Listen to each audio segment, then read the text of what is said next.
आने वाले टाइम में दहेज वहेज का चक्कर ही नहीं रहेगा। सब कहने की बातें हैं, आजकल का माहौल देखा कितना खराब हो गया। अरे ऐसे माहौल में बेटी को संभालना आसान है क्या? तुम ऑफिस जाती हो, मैं ऑफिस जाता हूँ, पीछे संभालेगा कौन? अरे कुछ ऊंच नीच हो गया तो संभालने को क्या मुंह दिखाएंगे?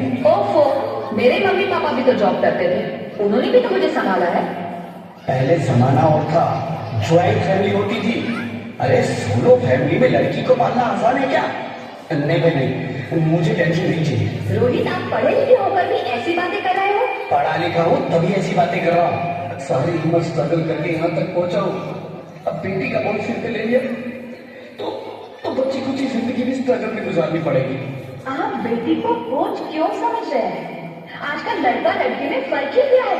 फर्क है, लड़का लड़का होता है और लड़की लड़की। लड़का वंश बढ़ाता है और लड़की टेंशन।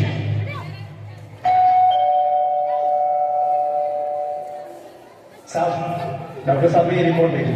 ओह, रिपोर्ट आ गई? बताना बताना क्या है रिपोर्ट में? वही जिसका डर था, तुम्हारे पेट में बेटी है।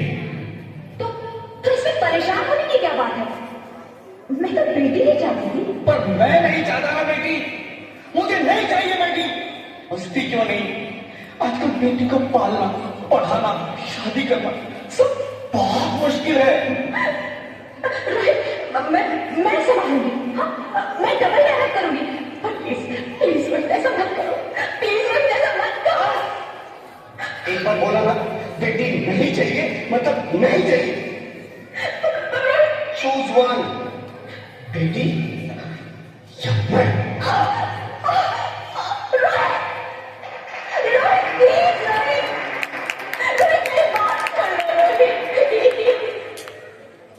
मेरे बात समझने की कोशिश क्यों नहीं करते?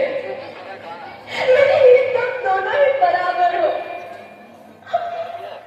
अगर किसी एक को कैसे चुन सकती हो रोहित?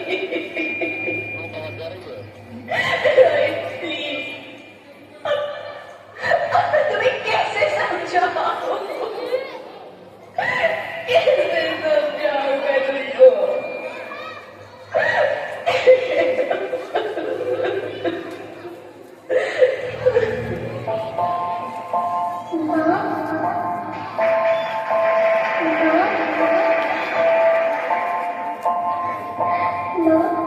अभी तो भगवान ने मेरे हाथों पे फिसल की लकीरें भी नहीं बनाई, और उनसे पहले ही आप सबने मेरी तकदीर का फैसला सुना दिया।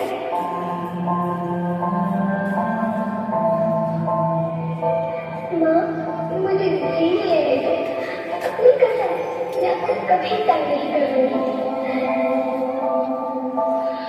जब खाना खाने के बाद आपसे मीठा खा रही होगी, तब मेरे सोने जाकर सारे बर्तन साफ कर दिया करूंगी। मेरे फोन की चिंता मत करना, मैं भैया की किताबों से अपने आप ही पढ़ लग जाऊंगी। और हाँ, पापा से कहना मेरे दहेज की चिंता ना करें, आपकी बात रहकर आपके बुढ़ापे का सहारा बन लेंगे।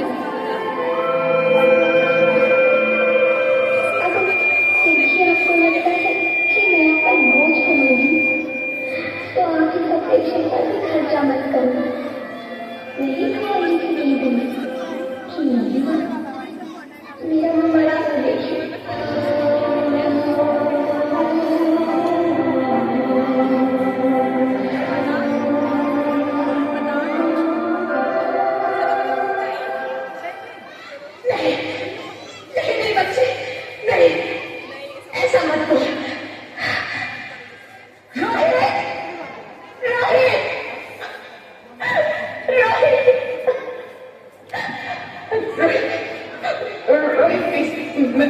मैं ऐसा नहीं कर सकती।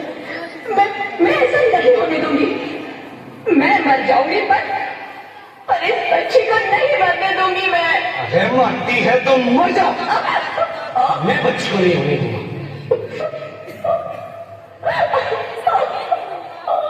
माँ, मैं दम घुट रहा है, मुझे बाहर निकालो। अरे पगली, क्या करेगी तू? ये दुनिया तेरे लायक नहीं है। माँ, मैं आपको देखना चाहती हूँ, पापा को देखना चाहती हूँ, भगवान की बनाई इस खूबसूरत दुनिया को देखना चाहती हूँ।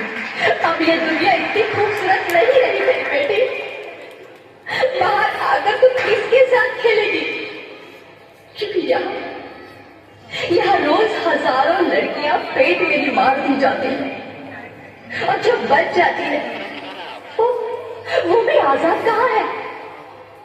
बाहर आओगी तो मेरी तरह धक्के खाओगी। पर माँ, अंदर मुझे बहुत डर लग रहा है। बाहर इससे भी ज्यादा डरावना है मेरी बच्ची।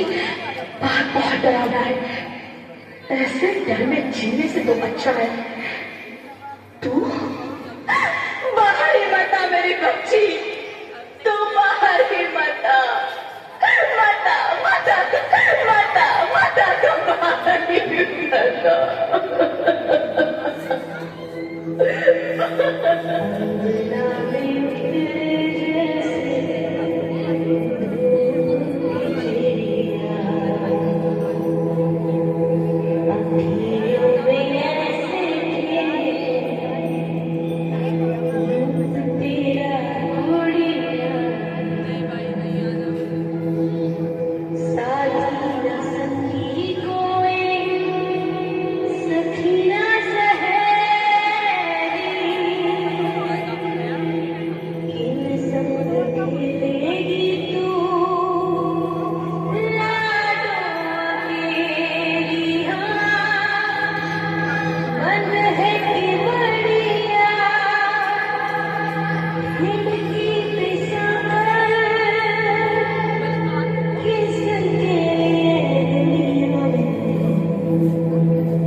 Sorry, Mr. Rohit.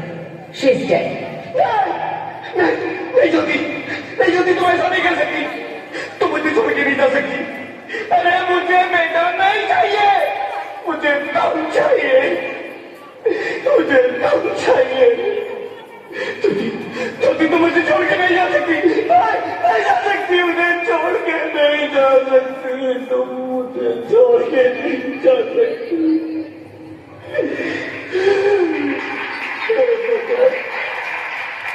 ये तूने मुझे इतनी बड़ी सजा क्यों दे दी?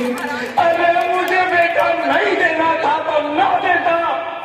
मेरी ज्योति को क्यों छीन लिया? मेरी ज्योति को क्यों छीन लिया?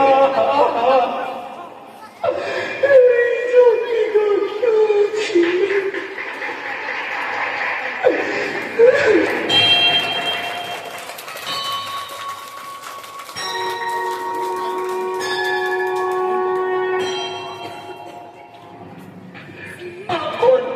मैं बेटी हूँ। बेटी? हाँ, मैं ही लक्ष्मी हूँ, मैं ही सरस्वती, मैं ही दुर्गा हूँ, मैं ही काली, मैं ही शीतला भी हूँ और मैं ज्वाला भी, मैं ही पार्वती हूँ और मैं ही संतोष और मैं ही हूँ अन्नपूर्णा। आप सब? हाँ, ब्रह्मा जी ने सबको मिलाकर ही बेटी को बनाया, ताकि मैं लक्ष्मी बनकर तुम्हें सुख समृद्धि दूं, मैं सरस्वती बनकर तुम्हें ज्ञान दूं, मैं पार्वती बनकर तुम्हें स्वाभिमान दूं, दुर्गा बनकर तुम्हें शक्ति दूं, काली बनकर तुम्हारे दुखों का नाश करूं, शीतला बनकर तुम्हारे जीवन में शांति लाऊं, ज्वाला बनकर तुम्हारे जीवन में रोशनी लाऊं और अन्नपूर्णा बनकर तुम्हारी जिंदगी को खुशहाल बनाऊं।